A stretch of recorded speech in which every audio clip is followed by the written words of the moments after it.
Good morning, good morning. How you doing today? Good morning, doing good, doing good. So, Nicholas, right? My name is Instructor Enjoy Islam. How you doing today? I'm good. So, a few questions before we start. What are you doing? Are you doing Class A or Class B? I'm going for the Class A license. Oh, perfect. And how much experience do you have already? How many hours did you take so far? I only took 6 hours driving the truck. 6 hours? Okay, so you're still in the beginning phases, Yeah. which is good because today we're gonna learn pretrip. Okay. So the pretrip class, what we do here is it's a 3-hour class and it's gonna be in the classroom. In the 3 hours, we're going to use different techniques in order to help you memorize all the parts. And remember, when you go to the road test, there's 3 parts of inspection: Part A, Part B, Part C.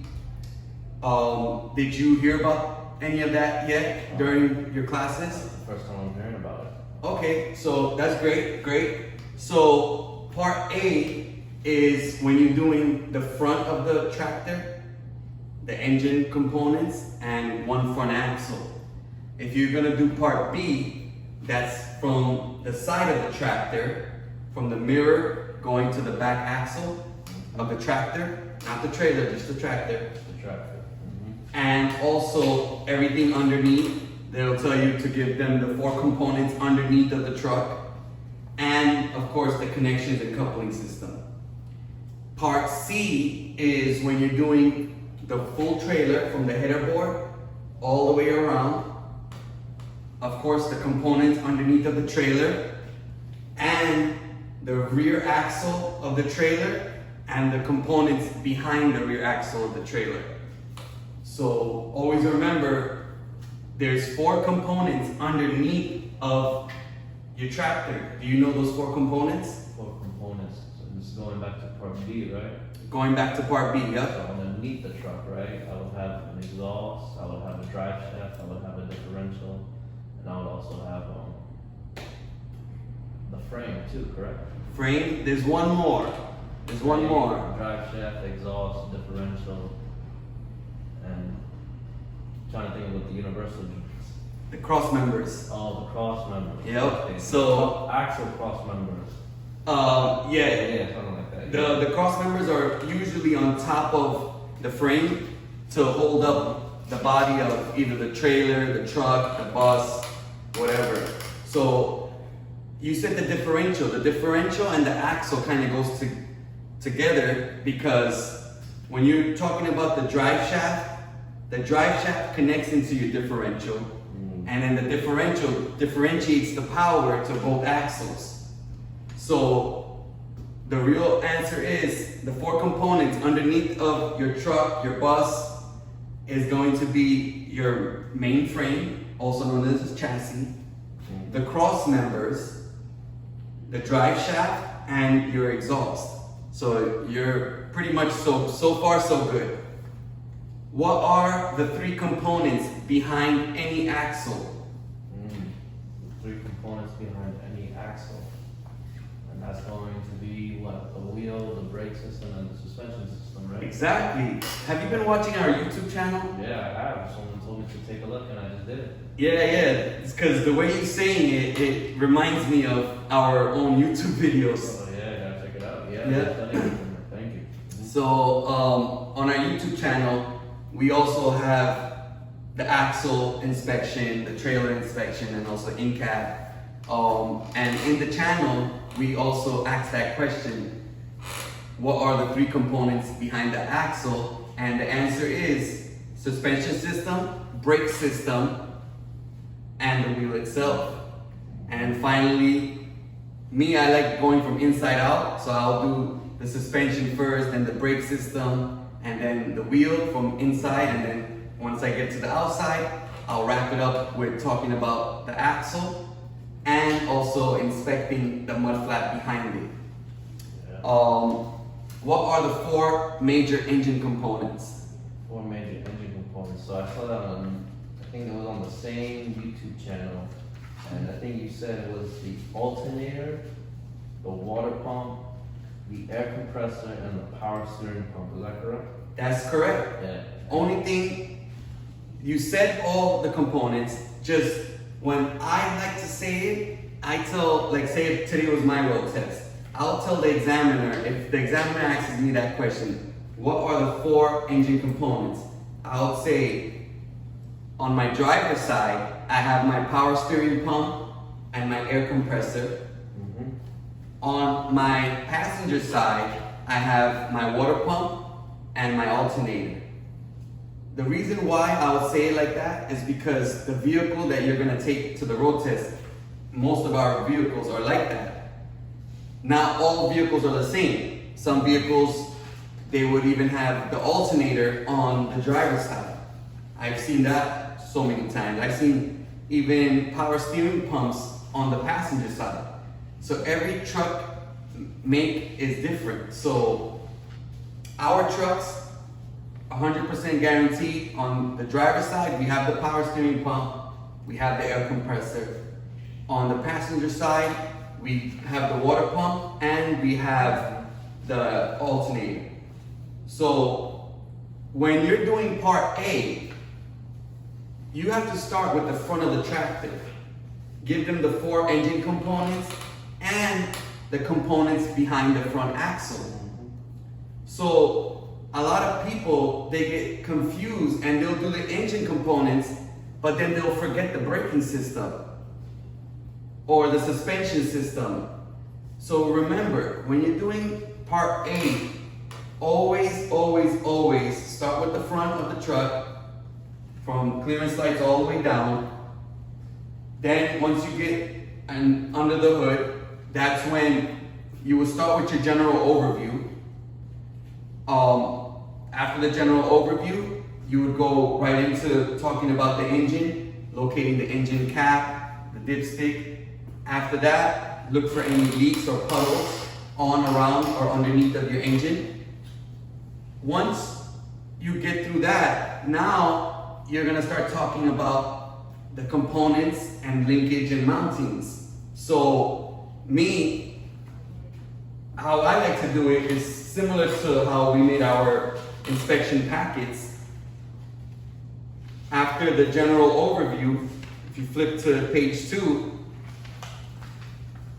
I always start with the steering system. So over here, we have all the parts in order, and we actually numbered it. So after the steering system, in the steering system you have 11 items. After that, I would jump to the suspension system, which is only 6 items. After that, I would jump into the air and axle system, which is our biggest, and the air and axle has 16 items. After that, cooling system. Remember, cooling system is on both sides, passenger and driver. So I will start with the driver's side with the radiator clutch fan. It's only 10 items. After I'm done with the coolant reservoir, which is item number 4 in the packet, that's when I will tell the examiner we have to go to the passenger side in order to complete the inspection and complete the cooling system. After the cooling system, you do your charging system, and finally, you do your AC system. Now, even though you did part A, everybody, no matter what, if you're taking the test with a Class A tractor trailer, you must do the coupling system, no matter what.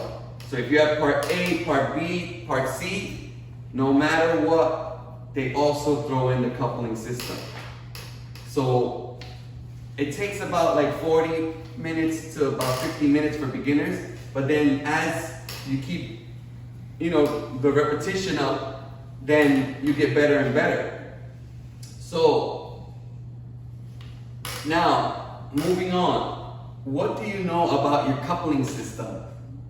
I think that's what couples the trailer to the truck, right? Yeah. What do I know about it? I know that it has airlines. I know there's a fifth wheel. I know there's a shank and a kingpin. Mm-hmm. I just don't know what do I say when I talk about those things? So, right off the bat, when you said fifth wheel, a lot of people say fifth wheel. I even heard people say, hey, my fifth wheel is not bent, broken, or cracked, properly mounted and secured. But you have to remember, when you're talking about the fifth wheel is the whole entire package. Inside of it, you have 4 items, which is the skid plate, your hitch release, then you, in the center of it, you have your pivot pin, your cotter pin, and also in the back center, you have your locking jaw, which connects to the kingpin. So you can't just say, my fifth wheel is not bent, broken, or cracked, because then anyone hearing it, especially examiners and other instructors, they're gonna say, which part are you talking about? Are you talking about the skid plate? Are you talking about the hitch release? Are you talking about the pivot pin, the locking jaw? Or maybe you're talking about the platform that it sits on top of. So when you say fifth wheel on the day of your road test, is not gonna really work good at all, because you're missing a lot of points and they're not gonna give you any credit for calling it a fifth wheel. You have to do every part individually. So today, our main focus, we're gonna work on the coupling system.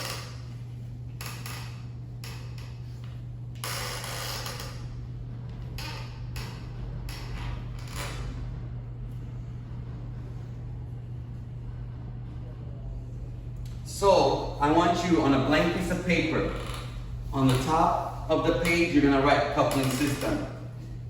The coupling system, according to our packet, it has 16 items. So I want you to number on that piece of paper 1 to 8 on one side, and then 9 to 16 on the other. 1 to 8 on one side and 9 to 16 on the other. Does it have to be in order? Yeah, like 1 to 8, do it consecutively, and then the 9 to 16 consecutively. And similar to, you know, how it's going here. Name all the parts, or? No, I'm gonna tell you what to do next. So for now, you're just gonna number it, Yeah. and then we're gonna get to naming it. So we're gonna play a little game today.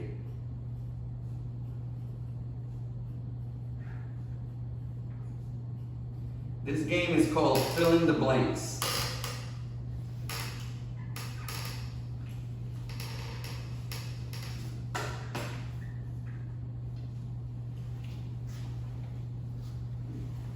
Give it a little bit more space on the side.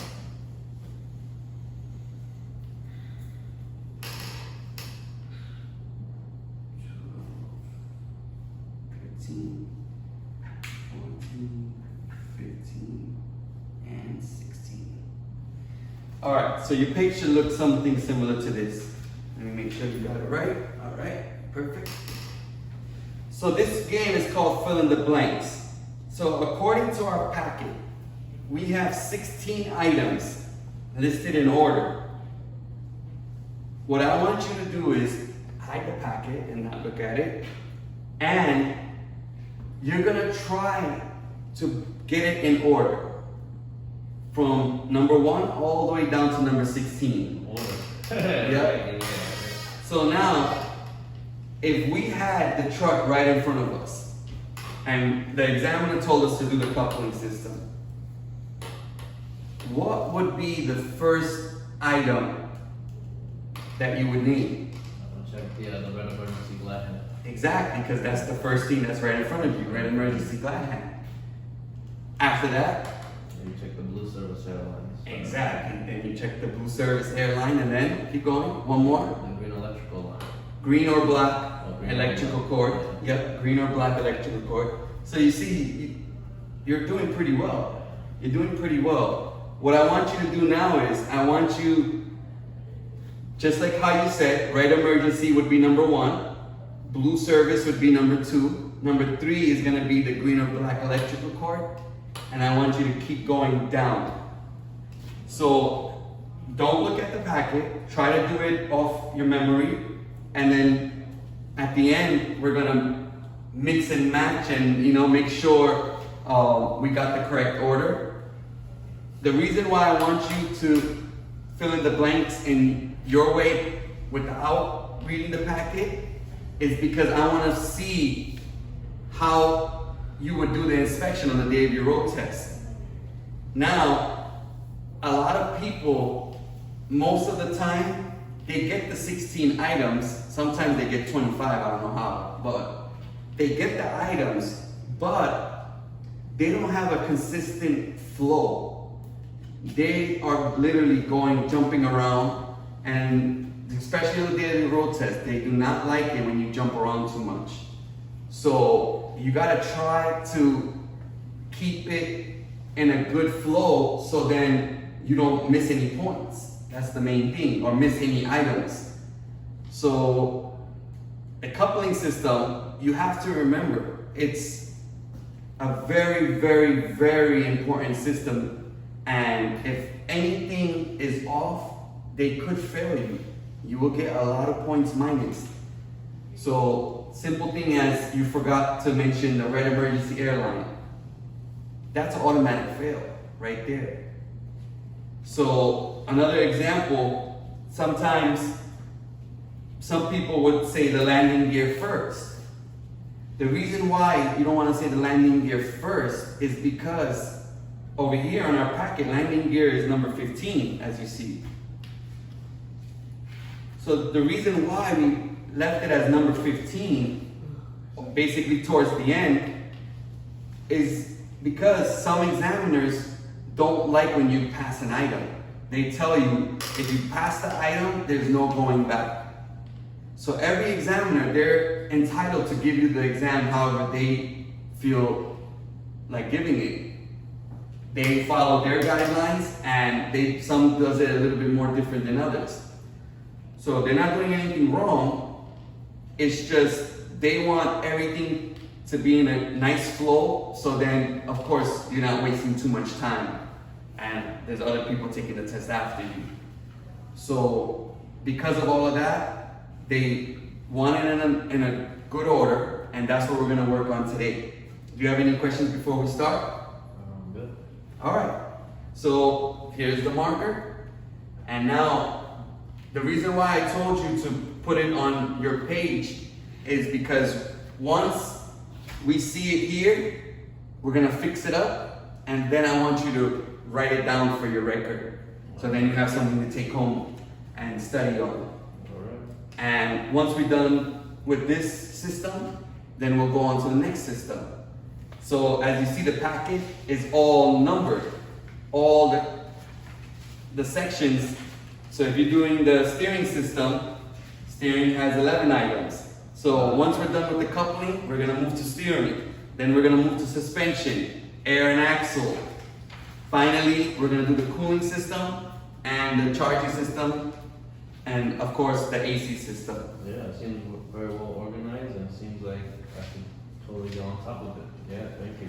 Yep, and this way, if you memorize it in this order, there's no way you're gonna miss an item. Because we're not starting from the landing gear, then jumping back to the front of the header board. Like some videos, they jump around too much.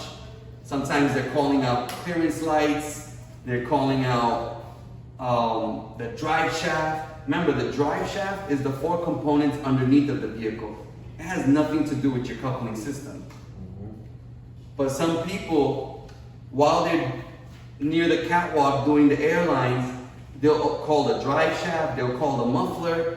What happens then? The examiner is going to tell you, hey, I did not ask for those items. I asked you to do the coupling system. Stop getting off track, stay on the coupling system. What's going to happen to you at that point? I mean, if it was me, I'll start getting nervous. I'll start missing parts and getting very anxious to finish at that point, because now he got me out of my comfort zone. So before any of that happens, that's why we have this class, to kind of like help through that process. So then you know what you're expecting. You know what's going to be said once you make, a mistake or get off track. And it's okay. if you get off track, as long as you have this order, you should be fine. Just try to remember the order. You're gonna have to do your homework. Once you go home, you have to study this. You have to watch our YouTube videos. You also have to make a video of yourself. So on your next driving lesson, I want you to tell the instructor to record you while you do the coupling system. After you do that, I want you to match it with our paperwork, our videos, and see where you went wrong. If everything was perfect and it was just like the packet, just like our video, that means you're in good shape now. So whenever you're ready, we already kind of spoke about the first three. So you could put down the first three and go up to number 16.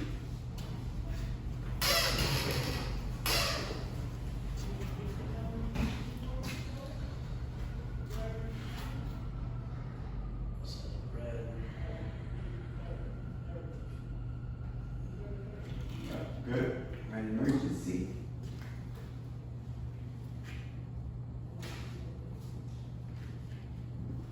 So as you see everyone else, blank page.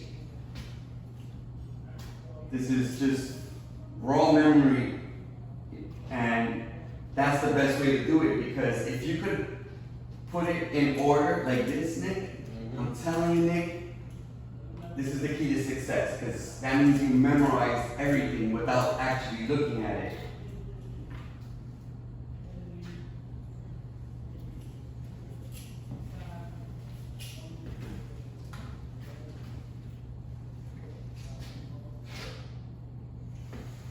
I don't know what you put on this one. You're doing good so far. So far, so good.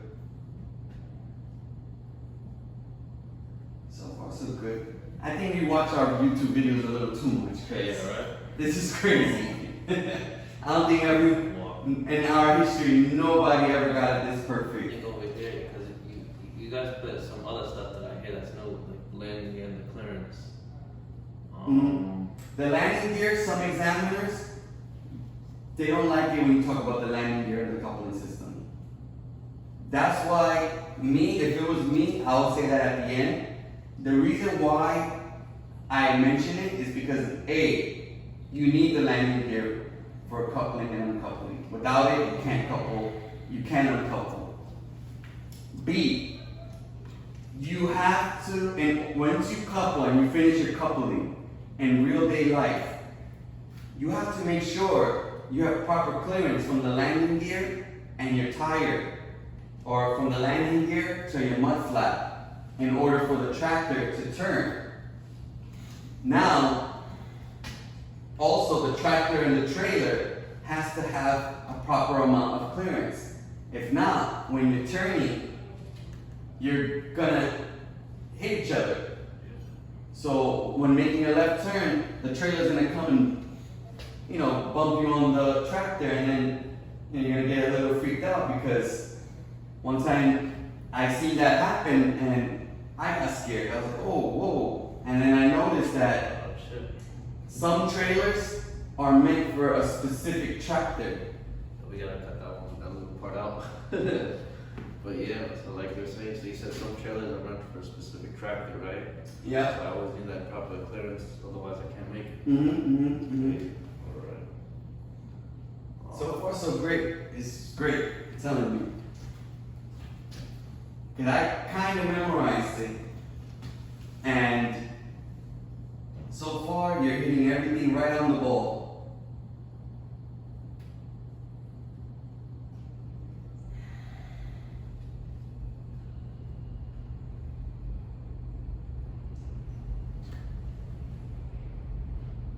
If you get 100% today, you're going to be the only person that got 100% so far.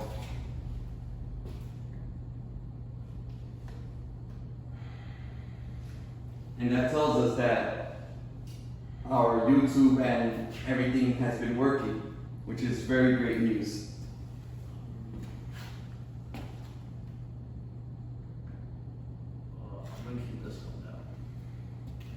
No problem. Do it like how you would do it, and then if there's any mistakes, we'll go over it. If not, then it's totally fine. We'll keep it as is. You know, there's one thing that you didn't put in here that I noticed is the electrical sockets for the trailer header board. That's one thing, and because they make you expect the teeth inside the electrical. Make sure there's no erosion around the teeth, because it's not always the plug, it's the whole socket itself. Because these last two is the pivot pin and the kingpin. I believe so, because what you said is definitely right. Right here we're just doing like the main things in order. These ones, right? Yeah, and everything else, like what you said about the electrical socket, we mentioned that once we do the electrical cord. So like the main condition, where and how, basically. Yeah, I think this is it. All right, let's check it out. Yeah. Let's check it out. So now that you're done, I want you to flip to the coupling system, and let's see how we got it, and let's see which ones you got right and which ones you got wrong. Alright. I think some of them are mismatched, but It's fine. The reason I wanted you to mismatch some stuff because I wanted to explain to you what would happen if you mismatched it on the road test. All right, so let's do what you got right and wrong. So red emergency is number 1, good. Blue service is good. Green or black electrical cord, very good.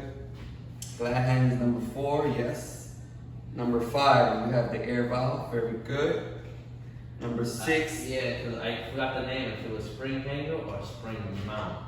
About what you call that piece that holds the airline in place so they're not touching the catwalk. Well, the spring hanger is what holds up the airlines.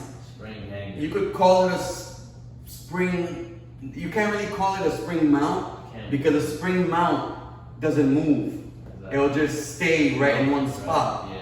And the spring hanger, that one actually moves as you turn. It's a hanger. Alright. It's a hanger, and it hangs, and if you make a left or a right, it will start moving and adjusting to your driving.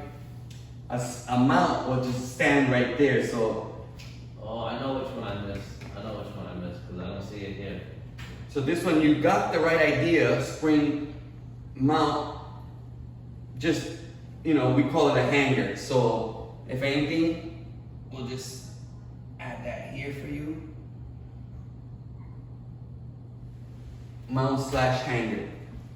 They wouldn't dock so many points on the road test for something like that, as long as you touch and point. So if you don't know the exact name to an item, then make sure you touch or you point to what you're talking about and you make it obvious. I know which one I missed over here. Because you know what I did? I put the kingpin and the locking jaw as two separate items, and over here you had them together. Yes. And then over here you also put in the dummy glad hands. That's the one I missed. Yep. The dummy glad hands. Yep, I was gonna say that next. So number 7, over here we got dummy hands. Remember the dummy, you know what the dummy hands are for, right? Yes. So this way there's no water inside the airlines when you're above. Exactly, to keep your lines clean from any grease, debris, or moisture. So we missed the dummy hands for number 7. Catwalk is supposed to be number 8. So we see there's a little something there. Kingpin and the locking jaw. Yes, we did put it together here. Yeah. And you put it as 2 separate things, and that's why you, of course, That's why we missed filled up the spaces. But it's fine. Like I said, everything else was pretty much in order. So now let's see. So even though you missed the dummy hands, you still got the order. So we're gonna put a line right here.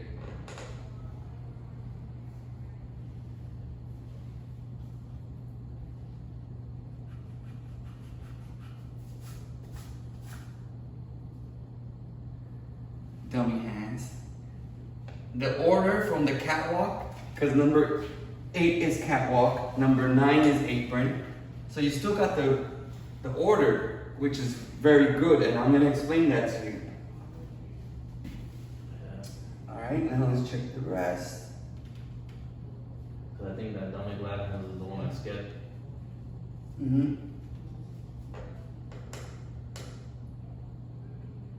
Yeah, it is in order. Yeah, more or less. More or less. Yep. Over here, you said skid plate. But what's Yeah, you gotta, before the skid plate? you gotta do the apron. Exactly. Yeah. So apron. Apron is also missing. Oh no, it's down there. Oh, you put it on the bottom? Let me no, see. No spaces at the bottom. Number 8. Number 8, because I missed one. Oh, yeah, I see it. I Okay. missed one. Yep, no problem. So yeah, you got it. All right.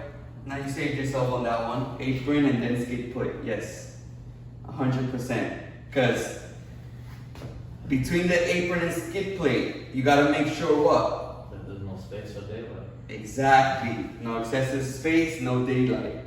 All right. Platform. Good. Hitch release. Good.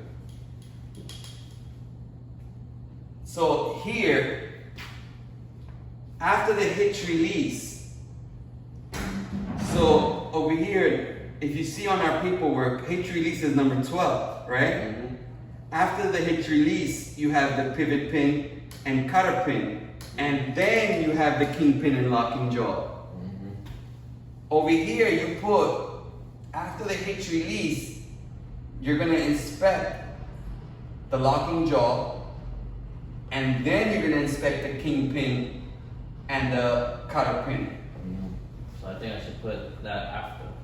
Yeah, so you would have to, after the hitch release, so remember, if we were in front of the truck, this is the hitch release to unlock our locking jaw. Right next to the hitch release, like 2 inches, is the pivot pin with the cutter pin. Mm-hmm. But if, let's say, we inspected the hitch release, which is here, and then we went to inspect the locking jaw. The locking jaw is in a whole different area. Now, you're gonna be underneath of the tractor and the trailer in this angle.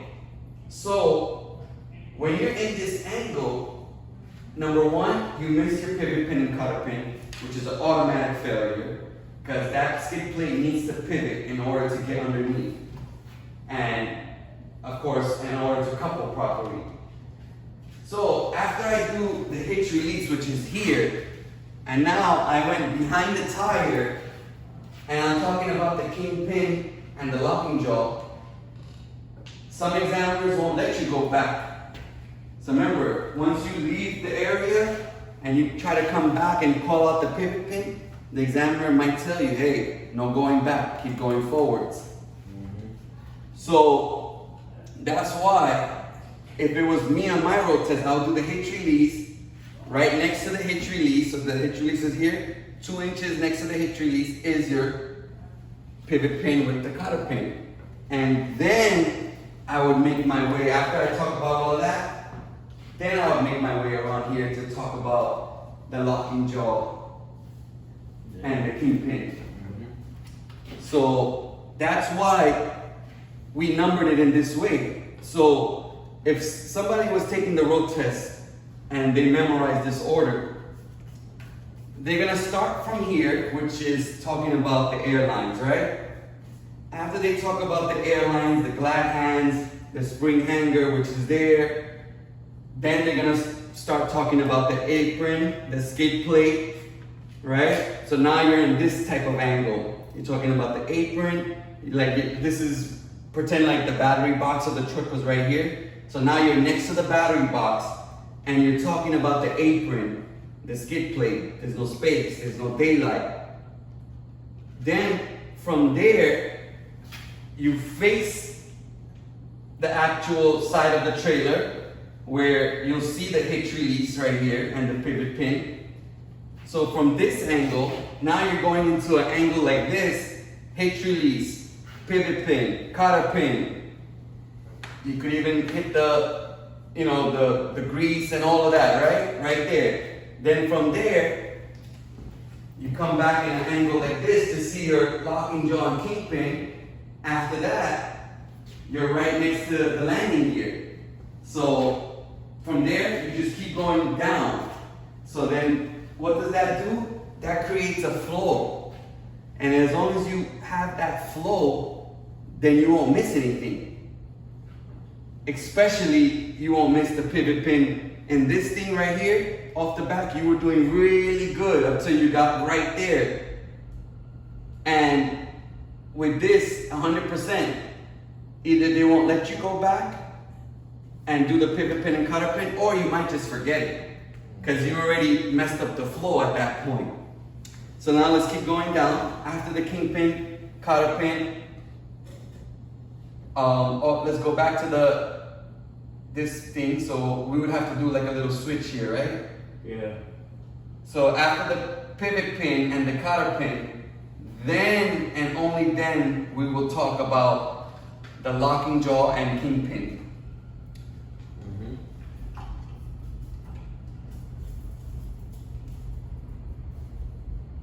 Let me just fix this for you so you can see it.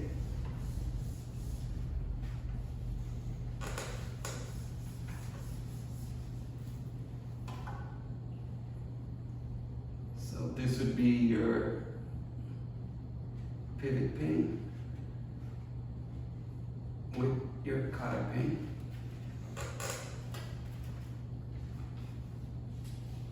And then here you have your locking jaw.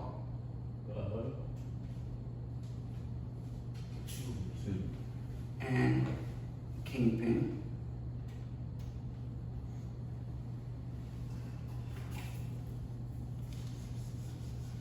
Alright, so now we're doing a little bit better. So after the locking jaw and your kingpin, then you would do your landing gear. So number 14 was supposed to be your kingpin and locking jaw. And then you would do your landing gear. So over here, everything is a little bit mixed match. Because remember, the one is the dummy glad hand, that's why there's one missing. Yeah, you missed the dummy glad hand. So it would be like a number 8 or 7. That was supposed to be number 7, so everything has to go down one number. Yeah, that's what it's space. So we'll fix that at the end. So at the end, number 15 and 16, the last 2 things you do is your landing gear. The reason why you want to do the landing gear, like I said, some examiners don't want that. They don't consider that a part of the coupling system. They consider that a part of the side of the trailer. But me, in the road test, I would, if it was my test, I would say, the landing gear, because I would tell the examiner, hey, I need this in order to couple and uncouple. And I just want to inspect this because I want to make sure not only is the landing gear properly mounted with no missing mounting bolts and all of that good stuff, but I also, number 16, I want to make sure I have proper space clearance between the landing gear and my mud guards, and the landing gear and our tire, and of course between the tractor and the trailer. So here, the space clearance, remember, it's from the landing gear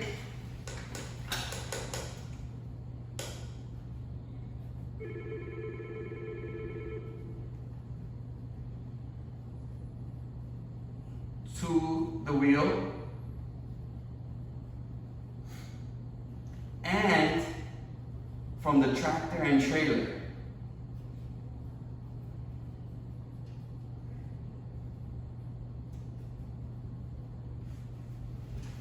So when you're talking about space clearance, make sure you talk about both, because some people, they would say from the landing gear to the wheel, I have proper clearance for my turns, but then they'll forget between the tractor and the trailer. You need some space clearance there too for your turns. All right, so now that we know the right order, I want you to first put it on the board in the right order, and then I want you to put it on the paper that you got. So we're just gonna erase all of this, all this hard work, and we're gonna redo it. Because over here, we want everyone to be 100%. If you go there with 100%, over there you might only deliver 80 or 70. That's normal. But if you go there with 50% and you only name 30 or 25, then you're in bad shape. You're not going to be able to